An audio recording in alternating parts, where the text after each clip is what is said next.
नमस्ते, आप देख रहे हैं ऑर्डिनरी और मैं हूँ लालिमा। उत्तर प्रदेश में एक ज़िला है संभल। वहाँ पर बेनियाठेर नाम का इलाका है एक। उस इलाके में एक गांव आता है, बहुत ही छोटा सा गांव है। उस गांव का नाम है आटा। उस गांव में सुमन नाम की एक लड़की रहती थी, 21 साल की थी। हम यहाँ पर सुमन के लिए थी शब्द का इस्तेमाल इसीलिए कर रहे हैं क्योंकि सुमन अब इस दुनिया में नहीं है। उसे मार दिया गया है, उसकी हत्या हो गई है, उसे जिंदा जलाकर मारा गया है। सुमन की मौत के पीछे का कारण वही है जो हमारे देश की हज़ारों बहुएं, हज़ारों लड़कियों की मौत के पीछे का कारण होता है। कारण है दहेज। सुमन के ससुराल वालों ने दहेज के लालच में उसकी हत्या कर दी। उन्होंने उसे बहुत ज़्यादा प्रताड़ित किया, बाद में उसे मार दिया। इस पूरे मामले को ठीक से तरह से जानने के लिए हमने बेनियाठेर पुलिस स्टेशन में कॉल किया और सारी जानकारी हमने उनसे पूछी। तब हमें पता चला कि सुमन के भाई ने सुमन के ससुराल वालों के खिलाफ मामला भी दर्ज करवा दिया है। टोटल 6 लोगों के खिलाफ दहेज हत्या का केस दर्ज हुआ है और इसके साथ ही पुलिस ने हमें FIR की कॉपी भी दी, जिसके ज़रिए जो कुछ भी हमें अब पता चला है हम आपको आगे बताने जा रहे हैं। हम आपको एक एक करके सारी बात बताएंगे कि आखिर सुमन के साथ कब क्या हुआ। सुमन का परिवार यानी उसका मायका जो है वो काजी बहेटा गाँव में है। काजी बहेटा गाँव भी संभल ज़िले में ही आता है।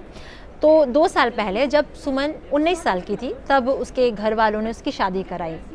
उसकी शादी आटा गांव के किशन पाल से हुई। दिन था 28 फरवरी 2017। शादी के वक्त सुमन के माँ बाप से जितना बल पड़ा, उनकी जितनी हैसियत थी, उन्होंने अपनी बेटी की शादी उस तरह से की। शादी के वक्त सुमन के माँ बाप ने उसे 3.5 लाख रुपए का दहेज और तोहफे वगैरह सब कुछ दिया, यानी जो उनसे हो सकता था उन्होंने सब कुछ किया।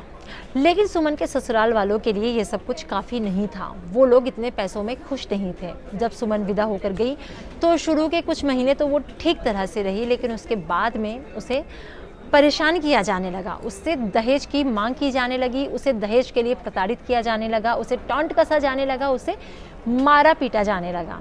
सुमन का पति किशन लाल बाइक खरीदना चाहता था, तो वो इस वजह से सुमन के ऊपर प्रेशर भी बनाने लगा।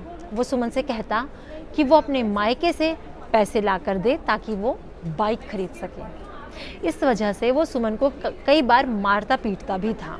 एक बार तो उसने सुमन को जान से मारने की कोशिश भी की थी। ये बात जो है वो पिछले साल के अक्टूबर महीने की है।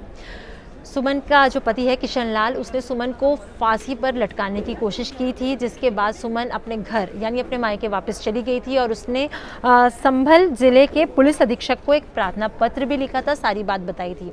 जिसके बाद सुमन के ससुराल वाले उसके मायके पहुंचे थे और एक बैठक हुई थी। काफ़ी सारे रिलेटिव्स और गांव के बहुत नामी गिरामी लोग बैठकर एक बैठक लिए थे, जहां पर सुमन के ससुराल वालों ने ये बात कही थी कि वो आगे से दहेज की मांग नहीं करेंगे और सुमन के साथ कुछ भी गलत नहीं होगा, उसे प्रताड़ित नहीं किया जाएगा। जिसके बाद सुमन के मायके वालों ने उसे वापस उसके ससुराल आटा गाँव भेज दिया था।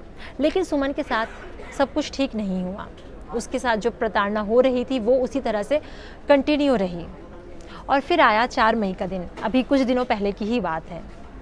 4 मई के दिन सुमन के मायके वालों को आटा गांव से एक कॉल आया।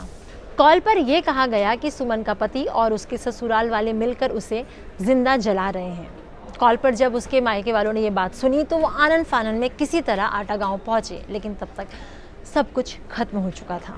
क्योंकि जब वो घर में घुसे तब उन्होंने देखा कि सुमन की लाश जली हुई ज़मीन पर पड़ी हुई थी। उन्होंने तुरंत उसे अस्पताल ले गए और फिर वहाँ जब डॉक्टरों ने चेकअप किया तब डॉक्टरों ने उसे मृत घोषित कर दिया और ये बताया कि सुमन पहले ही मर चुकी थी, यानी कि जब वो अस्पताल में लेकर आए थे उसके पहले ही सुमन की मौत हो चुकी थी। इस मामले में जब हमने पुलिस से बात की तब पुलिस ने हमें बताया कि 6 लोगों को सुमन के भाई ने आरोपी बनाया है और मतलब उनके ऊपर केस दर्ज हुआ है। तो जो आरोपी हैं हम आपको बताते हैं कि कौन कौन है। सुमन का पति किशन पाल, ससुर जगदीश पाल, चाचा ससुर सुखदेव, सास मीना पाल और 2 नंदों को आरोपी बनाया गया है। यानी टोटल 6 लोग इस केस में शामिल हैं, उनके खिलाफ केस दर्ज हुआ है। पुलिस ने बताया है कि 6 के 6 आरोपी इस वक्त फरार हैं और उनको खोजा जा रहा है और जांच चल रही है। सुमन के घर वाले इस वक्त बेहद दुखी हैं। जाहिर सी बात है, उनकी घर की बेटी जिसे उन्होंने बचपन से पाल पोस कर बड़ा किया था, अब इस दुनिया में नहीं है। सुमन के पिता श्यामलाल का कहना है कि अगर उन्हें पता होता कि उनकी बेटी को मार दिया जाएगा तो वो अपनी बेटी को वापस उसके ससुराल कभी भी नहीं भेजते। खैर, इस मामले में अभी पुलिस जो है वो जांच कर रही है। अगर आरोपी पकड़ाई आते हैं या फिर जो भी अपडेट होती है ऑर्डिनरी की टीम आप तक ज़रूर पहुंचाएगी। ये स्टोरी डेवलपिंग स्टोरी है, कोई भी अपडेट आता है तो आपको ज़रूर बताया जाएगा।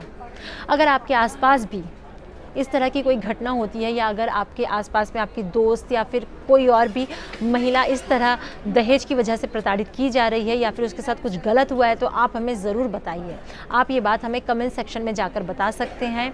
आप हमारे फेसबुक पेज को लाइक करिए, वहाँ पर आप हमें कमेंट सेक्शन में या फिर इनबॉक्स करके भी सारी जानकारी दे सकते हैं। फिलहाल इस वीडियो के बारे में आप क्या सोचते हैं, आप हमें कमेंट सेक्शन में ज़रूर बताएं।